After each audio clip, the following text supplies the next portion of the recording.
Hi hello ನಮಸ್ಕಾರ ವೀಕ್ಷಕರೇ, N9 ಪ್ರಾಪರ್ಟಿಗೆ ಸ್ವಾಗತ. ನೀವೇನಾರು ಒಳ್ಳೆ ಮನೆ ಕಟ್ಕೋಬೇಕು ಅಂತ ಇದ್ರೆ ನಿಮ್ಗೋಸ್ಕರ ಒಂದು ಒಳ್ಳೆ ಸೈಟ್ ತಂದಿದ್ದೀನಿ. ನಿಮ್ಗೆ ಇದು ಬ್ಯಾಕ್ ಸೈಡ್ ಕಾಣಿಸ್ತಾ ಇರೋದೇ ಪ್ರಾಪರ್ಟಿ. ಇದು 30/40 ಬರುತ್ತೆ. ಈಸ್ಟ್ ಫೇಸಿಂಗ್ ಸೈಟ್ ಬರುತ್ತೆ. ಇದ್ರ ಲೊಕೇಶನ್ ಲಾಸ್ಟ್ ಅಲ್ಲಿ ತಿಳಿಸ್ಕೊಡ್ತೀನಿ, ಫುಲ್ ವಿಡಿಯೋ ನೋಡಿ. ಹೀಗೆ ಬನ್ನಿ. ಇದು 30 ಬರುತ್ತೆ, ಒಳಗಡೆ 40 ಬರುತ್ತೆ. ಇಲ್ಲಿ 3 ಸೈಟ್ ಇದೆ, 17, 18, 13 3 ಸೈಟ್ ಬರುತ್ತೆ. 2 ವೆಸ್ಟ್ ಫೇಸಿಂಗ್ ಸೈಟ್ ಬರುತ್ತೆ. 30-40 ಬೇಕಾದ್ರೆ 40-60 ತಗೋಬಹುದು. ರೋಡ್ಗೆ 40 ಬರುತ್ತೆ, ಒಳಗಡೆ ರೋಡ್ಗೆ 60 ಬರುತ್ತೆ, ಒಳಗಡೆ 40 ಬರುತ್ತೆ.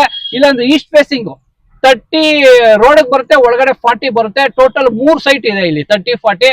ಇದ್ರ ಲೊಕೇಶನ್ ವಿಷಯಕ್ಕೆ ಬಂದ್ರೆ ಇದು ಪೂರ್ಣ ಪ್ರಜ್ಞಾ ಲೇಔಟ್ ಬರುತ್ತೆ. ಅಟ್ಯಾಚ್ RR ನಗರ ಬರುತ್ತೆ.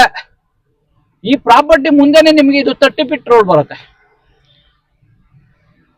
ನಿಮ್ಗೆ ಅಪ್ರೋಚ್ 40 ಫೀಟ್ ರೋಡ್ ಬರುತ್ತೆ. ಇದೇ ರೋಡಲ್ಲಿ ರೈಟ್ ತಗೊಂಡು ಸ್ವಲ್ಪ ಮುಂದೆ ಹೋದ್ರೆ ಬೆಸ್ಟ್ ಕ್ಲಬ್ ಬರುತ್ತೆ. RR ನಗರ ಕನೆಕ್ಟಿವಿಟಿ ಇದೆ. ಇದೇ ರೋಡಲ್ಲಿ ಲೆಫ್ಟ್ ತಗೊಂಡು ಹೋದ್ರೆ ನಿಮ್ಗೆ ಉತ್ರಳ್ಳಿ ಜಸ್ಟ್ 1 ಕಿಲೋಮೀಟರ್ ಬರುತ್ತೆ. ಉತ್ರಳ್ಳಿ ಸರ್ಕಲ್ ಈ ಪ್ರಾಪರ್ಟಿಯಿಂದ. RR ನಗರ ಬೆಸ್ಟ್ ಕ್ಲಬ್ ಜಸ್ಟ್ 500 ಮೀಟರ್ ಬರುತ್ತೆ. ಈ ರೋಡಲ್ಲಿ ಮುಂದೆ ಹೋಗಿ ಲೆಫ್ಟ್ ತಗೊಂಡ್ರೆ ನೈಸ್ ರೋಡ್ಗೆ ಕನೆಕ್ಟಿವಿಟಿ ಇದೆ. ಈ ಪ್ರಾಪರ್ಟಿ ನಿಮ್ಗೆ ಎ ಖಾತಾ ಬರುತ್ತೆ, ಈ ಖಾತಾ ರೆಡಿ ಫಾರ್ ರಿಜಿಸ್ಟ್ರೇಷನ್ ಇದೆ. ಇದು 30-40 ಈಸ್ಟ್ ಫೇಸಿಂಗು. ಈ property full detail, location, price ಬೇಕು ಅಂದ್ರೆ ಡಿಸ್ಕ್ರಿಪ್ಷನ್ ಅಲ್ಲಿ ಹೋದ್ರೆ ಪ್ರಾಪರ್ಟಿ ಪೂರ್ತಿ ಡೀಟೇಲ್ಸ್ ಹಾಕಿರ್ತೀನಿ. ಈ ಪ್ರಾಪರ್ಟಿ ನಿಮ್ಗೆ ಏನಾದ್ರು ಇಷ್ಟ ಆದ್ರೆ ಲೈಕ್ ಮಾಡಿ, ಶೇರ್ ಮಾಡಿ, ಸಬ್ಸ್ಕ್ರೈಬ್ ಮಾಡಿ. N9 ಪ್ರಾಪರ್ಟಿಗೆ ಸಪೋರ್ಟ್ ಮಾಡಿ, ಪ್ಲೀಸ್ ಸಪೋರ್ಟ್.